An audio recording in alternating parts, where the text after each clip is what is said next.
Welcome back to my YouTube channel. Make sure to like and subscribe to the channel for more interesting stories like these.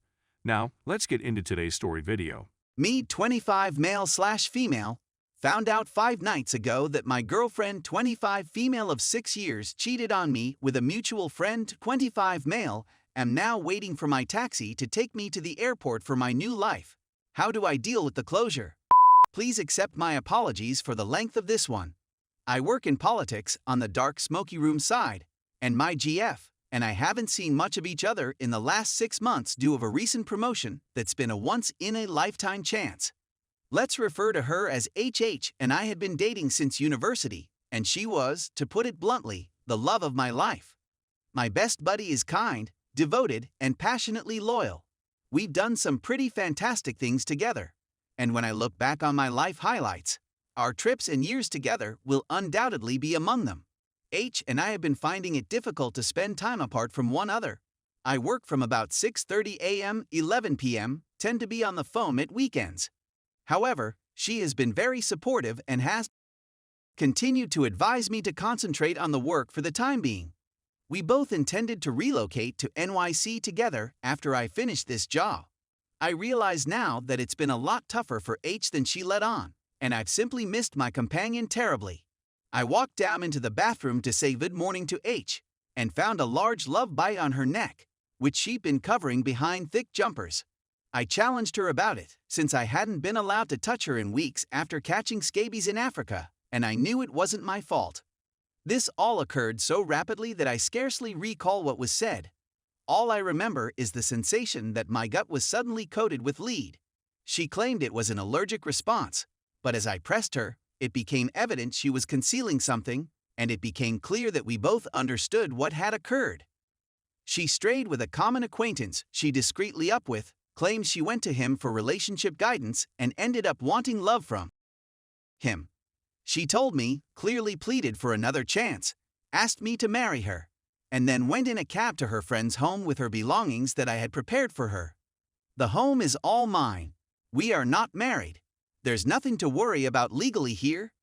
After she went, I carefully got ready for work, packed my lunch, straightened my shirt, and then just lost it and sat down with some scotch and some cigarettes and wallowed in self-pity for the night. For the last week, this has been my evening ritual. I've had a history of depression, so although this has been really difficult, the numbness and feelings of emptiness make it easier to get things done. I'm not a sobbing mess. I'm just done. Over the following 3 days, I remained quiet and did not return any of the 90 missed calls. I eventually called her and told her we were done, I'd forgiven her, and I dropped all of her belongings off at a friend's home while H was at work. The thing is, I don't resent her for it. I understand how she felt, and I know my work interfered with what had been a really tight and spontaneous connection. We evolved into distinct persons. I can forgive her, but we must part ways. I will never trust her again, and I cannot have her in my life. Not when it's not even a good idea for me to have a relationship when my life is this bad. While I forgive her, it doesn't mean I'll ever be able to love her again. The following several days resulted in a few rash choices. I went immediately to my boss, who also happens to be one of my closest friends, and he graciously volunteered to give up all of his yearly leave so I could fix myself out. When I informed him that going in that mansion would just bring back negative memories, he made me an offer, a year-long employment working on a massive project for an international government, which I accepted. This entails a whole new career, a new life in a new nation, and an entirely new kind of workplace and project. So I rented out my property, which my brother would care after, and decided to merely purchase a ticket and go to my new home before the job started. It also makes visa stuff easier. I haven't informed H since I've been trying to keep NC happy, and she has all of her belongings. The cab will arrive in around 2 hours. Here are my inquiries. Should I inform H? Isn't it impolite to let her find out through a friend? When I'm so far away from everything, how can I get closure, and what procedure can I use? How can I prevent this from becoming a fast fix? Is there a chance that when I return home after a year, it will all come flooding back? I'm scared that all I'm doing is running away from my issue, and that by doing so, I'll never confront the basic betrayal. Do any Redditors have any advice on relocating to a foreign country? How do you make new friends? Have I been too hasty? Importantly, does anybody have any advice for getting over cheating? This is the second time I've been cheated on, and although I'm okay with a year of being alone, I'm concerned about what comes next. Is it really worthwhile to strive to be true to anyone? Thank you in advance, and thank you for all of your aid over the years in helping me get through the final week of my life. Update 1. Some of you may recall that I had some questions and that I was on my way to start a new life, which I never mentioned is in Africa. Things have taken some strange twists since then, so I thought I'd keep you updated. So I'm still not in Africa since my taxi got involved in a small mishap and I missed my flight. No one was wounded, but you can't get another taxi on the highway fast. Fortunately, I have full coverage up to my eyes.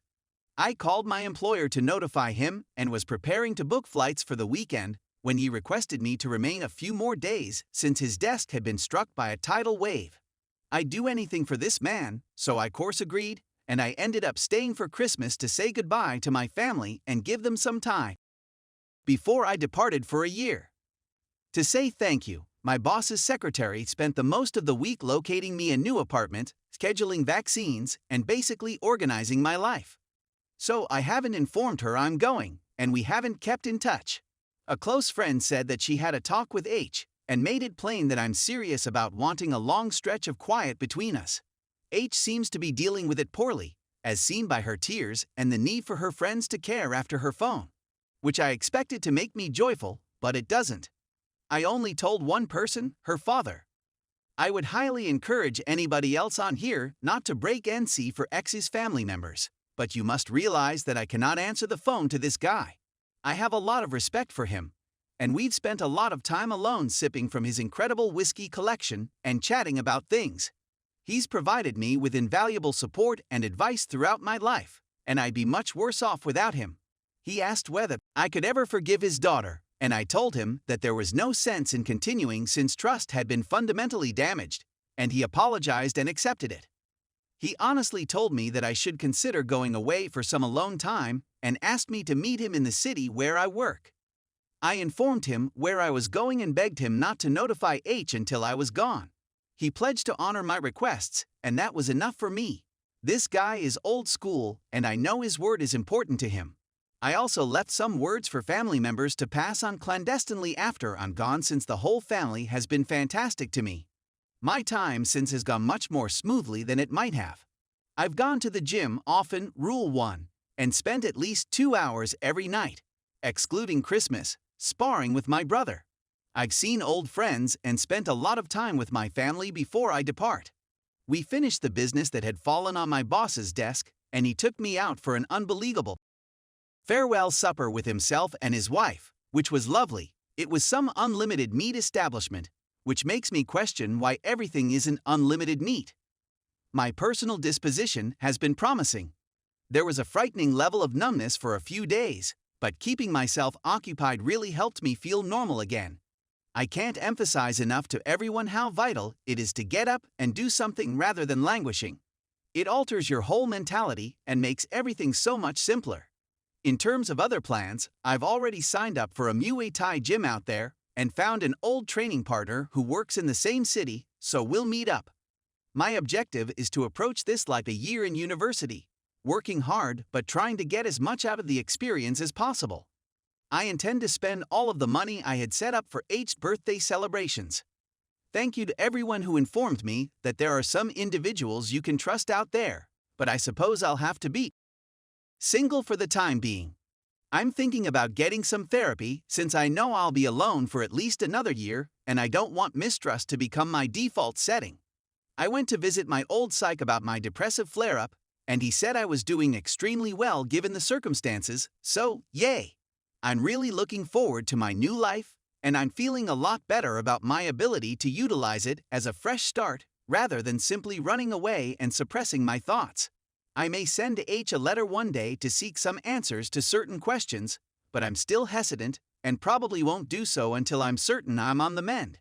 Follow the advice given here, keep yourself active and continue with NC. The next year is all about me, and I'm enthusiastic about what I can create. Thank you everybody and best of luck. Update 2. I'm back in the UK for a few weeks, visiting old friends and family, as well as my former employer, and thought I'd provide an update. As some of you may recall, I ended my relationship with my ex 4 months ago after she cheated on me. This prompted me to take a job offer in Africa, and the rest, as they say, is history. To begin with, Africa is the most magnificent continent on the planet. I'm based in Tanzania, although I've had the good fortune to travel extensively. The new work is fantastic. I'm gaining some insane experience. I've got my own driver and secretary. I'm making some very major impacts here, and I believe choosing this position was the finest choice of my life. It will be difficult for me to go at the end of the year. In terms of how I'm coping with the breakup, this has been the right solution.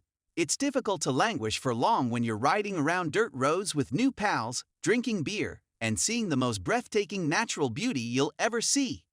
One of the pleasures of the job is that we collaborate closely with NGOs, who send out a large number of aid workers/volunteers my age who are all wanting to have a good time. I'm still single, and it's been wonderful to relive my youth by going out and being free, as well as having new life experiences. Someone mentioned on another thread that the beginning of any excellent story/adventure needed something like what happened to me to happen, to expose myself and make myself a little bolder than I would have been. H has actually just been the first half of a paragraph of a narrative that has been so pleasant and exhilarating. Here's the breakup porn that I had to keep you all updated on. This demonstrates that no matter how awful things are right now, things can change, and that once you heal, the dynamics of power may fundamentally transform in an instant. With H, I kept NC. Some friends have informed me that once she found out I was leaving, she asked all of my friends if they had my African phone number. She's barred from all email/social media my phone and has been living with her parents for months now, having opted to spend some time alone. Keep in mind that I haven't seen or talked to her since this all started. Guess who was waiting for me at arrivals when I arrived in London a few days ago? Apart from my mum, of course. HH appears out of nowhere, stares at me, and begins to weep. To be honest, I was dumbfounded. H had seen the flight information I placed on a common friend's wall and ridden a 4-hour train down to London to urge me to take her back. Remember, my mum was lurking in the background the whole time. I told H nothing had changed, thanked her for coming. I was truly moved by whatever this exhibition was, and gave her some money to catch a taxi home, partly because she was a wreck, partly to make myself feel superior. At this point, it hit me how much everything had changed. I still have sentiments for H, but they're couched much more reflectively. I felt immense sadness for her at the time, and I don't believe I've ever been more certain that being on my own is what's best for me. Thank you for all of your help r/relationships. Some of the advice I got on here has made a significant impact in how I've spent the past 4 months. It gets better for those of you who are just starting out. Keep no contact, take care of yourself, go to the gym, and make time to meet new people. I encourage going out on your own because it helps you find out who you are and what you've lost.